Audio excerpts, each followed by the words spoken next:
Qindra mijëra njerëz zbritën në kryeqytetin e Serbisë të shtunën për të protestuar për vdekjen e 15 personave në shembjen e një stacioni hekurudor. Ndërsa qeveria vendosi pjesëmarrje në 107.000 në të gjithë Beogradin, një monitor i pavarur tha se 325.000, nëse jo më shumë, ishin mbledhur, duke e bërë atë protestën më të madhe të Serbisë ndonjëherë. Rënia e Novi Sadit nëntorin e kaluar ka nxitur zemërimin ndaj qeverisë dhe presidentit Aleksandar Vučić. Demonstruesit fajsojnë korrupsionin për humbjen e jetëve, ata besojnë se katastrofa pasqyron më shumë se një dekadë qeverisje nga Partia Progresive e Vučić, e cila e lidhi veten ngushtë me rinovimin e fundit të stacionit. Presidenti Vučić u drejtua kombit të shtunën dhe vlerësoi policinë, duke shtuar se ai ishte krenar që ne arritëm të ruanim paqen. Ai shtoi se e kuptoi mesazhin e protestuesve dhe tha se duhet të ndryshojmë veten, pavarësisht dorëheqjeve të shumta dhe këmbguljes së Vučićit, se ai nuk po shkon askund. Protestat vetëm sa kanë vazhduar të rriten. Ne duam vetëm një vend që funksionon, tha studentja e drejtësisë Jana Vasić për BBC në turmën në rritje në Beograd. Ne duam institucione që bëjnë punën e tyre siç duhet. Ne nuk na intereson se cila parti është në pushtet, por ne kemi nevojë për një vend që funksionon, jo një vend ku ju nuk e keni drejtësinë për më shumë se 4 muaj.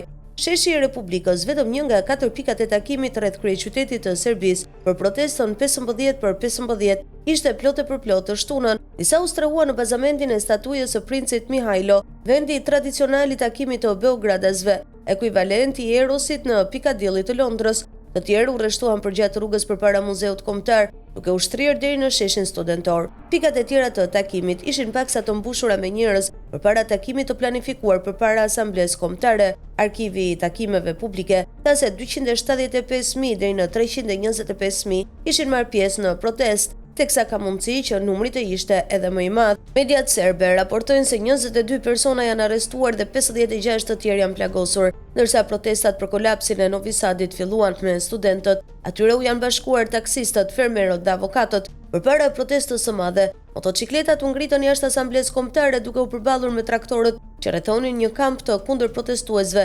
pro-qeveritar. Më pas, një paradë veteranëve ushtarak mori një pritje emocionuese. Ata thanë se do të bëjnë arrestimin e shtetasve për këdo që sulmonte studentët. Studentët kanë bërë thirrje për transparencë të plotë dhe llogaridhënie lidhur me shembjen e një tende prej betoni dhe xhami në stacionin në qytetin e dytë të Serbisë, i cili u rinovua dhe u rihap vetëm nga Vučić në vitin 2022. Ata duan që qeveria të publikojë të gjithë dokumentacionin në lidhje me projektin e rinovimit dhe thonë se nuk janë të kënaqur me dokumentet që autoritetet kanë nxjerrë deri tani. Ata gjithashtu duan që ata që janë përgjegjës për fatkeqësinë të akuzohen dhe të dënohen. Prokurorët kanë paditur të paktën 16 persona, duke përfshirë ish-ministrin e ndërtimit Goran Vesić, por akuzat ende nuk kanë dalë në gjyq.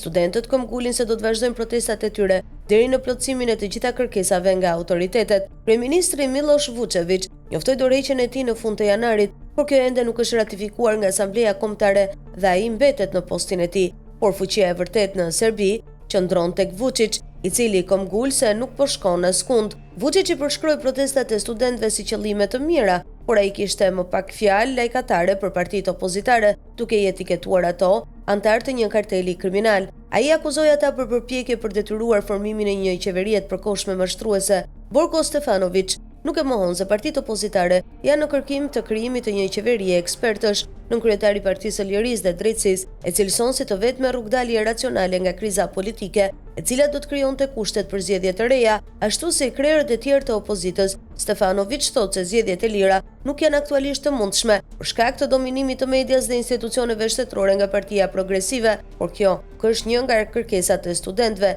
Ta thjesht po bëjnë thirrje që të vërtetohet e vërteta pas katastrofës së Novi Sadit, siç thot profesori i drejtësisë Miodrag Jovanović. Ata po kërkojnë gjërat për cilat kam ligjëruar sundimin e ligjit, respektimin e kushtetutës dhe përgjegjësinë për llogaridhënien e zyrtarëve publik, çfarëdo që të ndodh pas protestës 15/15, duke të pamundur që studentët të tërhiqen derisa të marrin disa përgjigje të kënaqshme.